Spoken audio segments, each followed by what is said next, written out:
Hey, this is Jared over at eCarrier Check, and I got Mike Burke on. Mike is a uh, somewhat new broker, but Mike, thanks for being on. I'm excited to talk to you about your journey and where you've been and what you've learned. Mike, give us a background of yourself. What have you been doing? What you do prior to brokering, things like that. Well, prior to brokering, I was in the medical field for 30 years. Prior to getting in the medical field, I was a driver. And, I drove for about 6 years.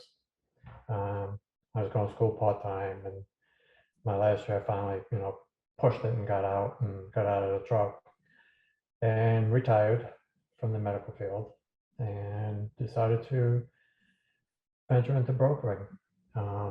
Couldn't get behind the wheel again. Probably wouldn't pass the physical for some medical issues, but still doing it. And I started January of 2021, and first 4 months were hard. No, I shouldn't say hard. It was incredibly hard. Trying to get anybody to work with you, trying to get any customers. Finally, I got one customer out of the blue and started running loads for them, and wound up doing about 40 loads in a year for them. And and then small customers came coming along, and by April, end of April, beginning of May is when things really started moving along. By the summer, I was already up to six-figure revenue.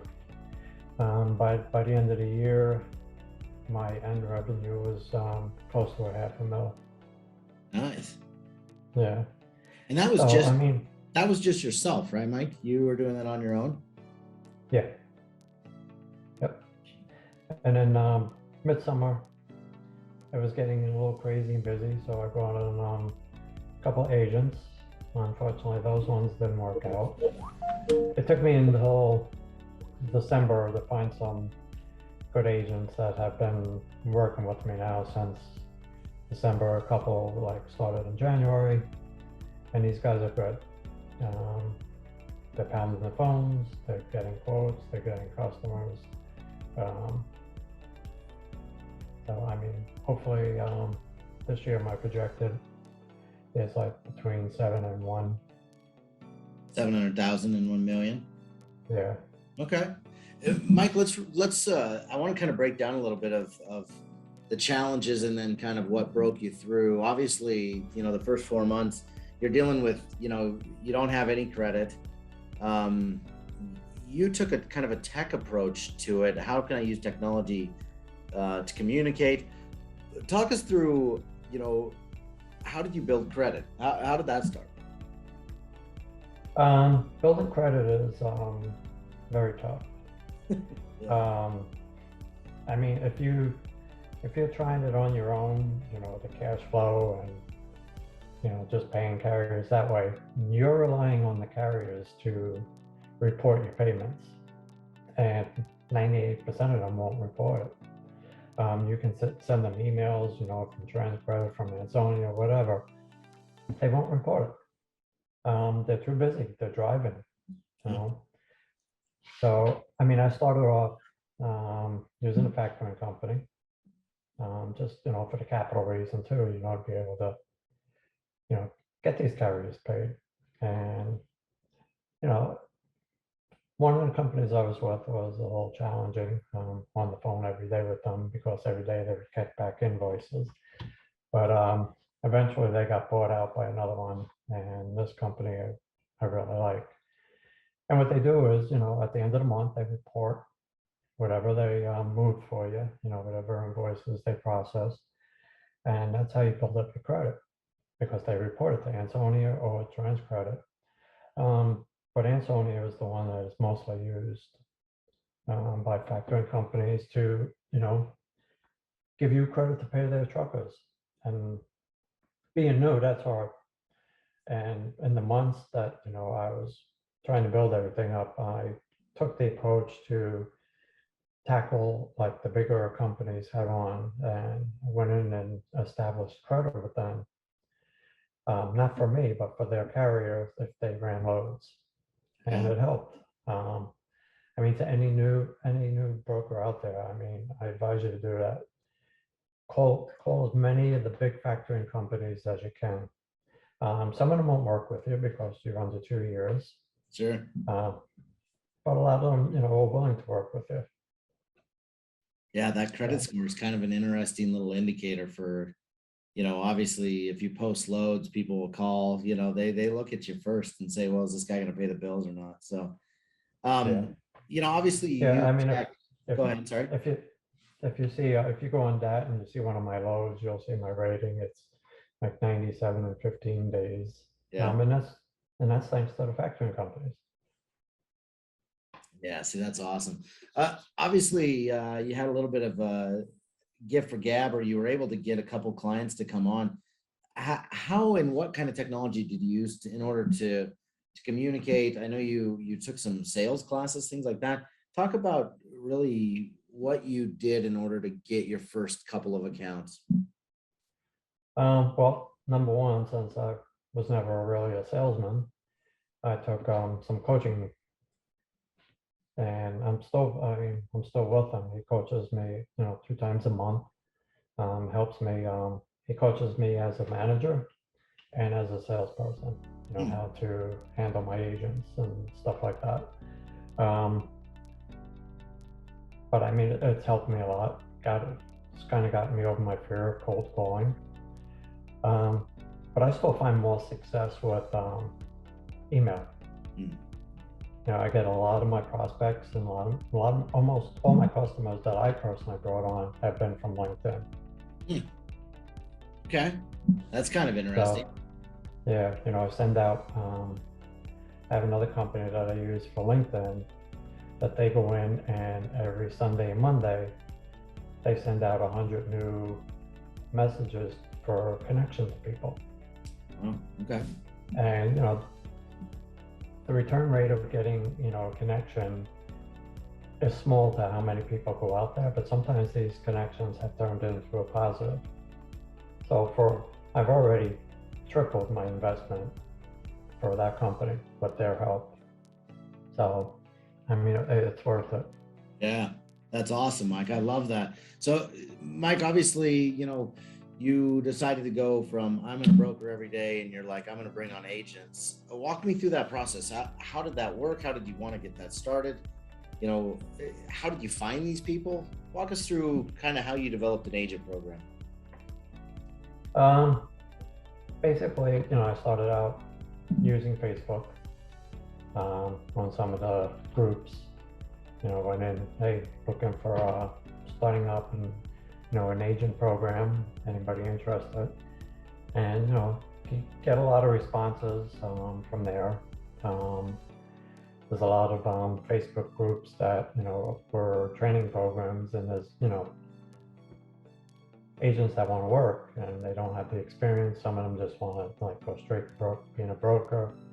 I advise people to work as an agent first before getting into a broker. I should have done that myself. And I posted on Indeed, ZipRecruiter,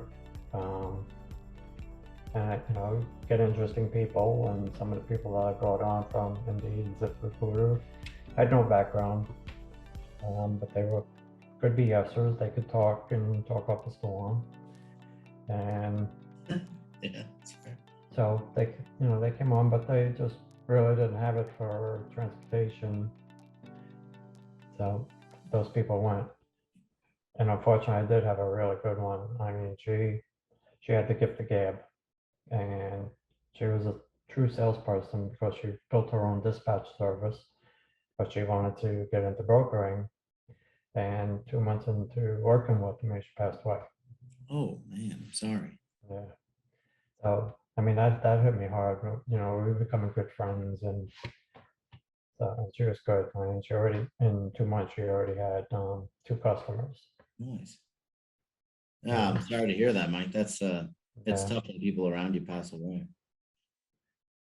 Yeah, it was tough. But I got some really good guys now. Yeah, how many agents are you running, and how do you train them if they don't come from the industry?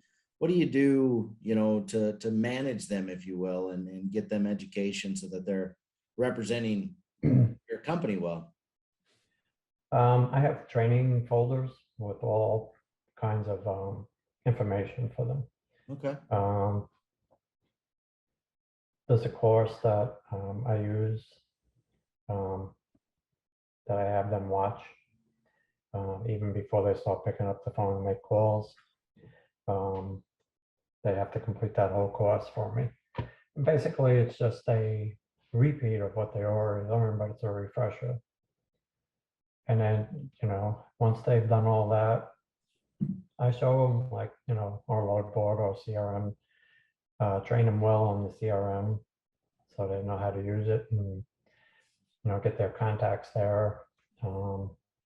I hand them, there's tools out there that you can use for your email and prospecting and stuff like that. I point them all in the right direction. It's up to them if they want to use it or not.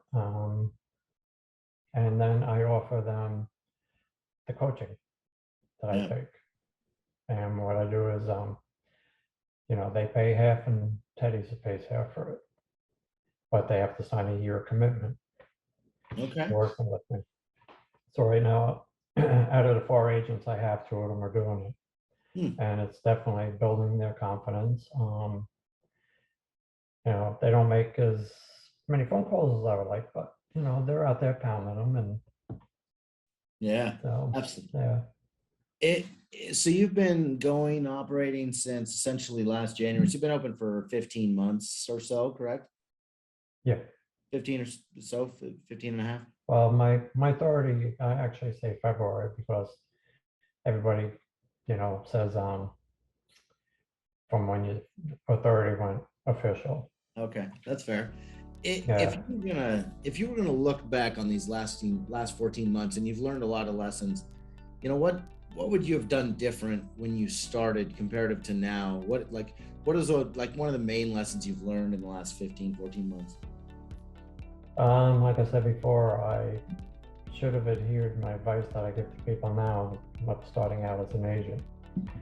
I made a few mistakes in the beginning, but I got over them and I was able to keep the customer. Do you mind sharing? I mean, you should start out as an agent. This way, you get a feel for the business, and find out if you like it and if you can do it before you waste a ton of money. Yeah, honestly, that's you kind of hit it on the head. You mentioned you made a couple of mistakes with the client. Do you mind sharing what you learned or what the situation was more? You don't have to mention just on processing paperwork. You learn by being an agent, you learn what paperwork you need to hand in and process. And it was a learning curve. Yeah. And thankfully my customer understood. And, we worked well together and worked it out. And from then on, it's just beat it in my head. This is what I have to do.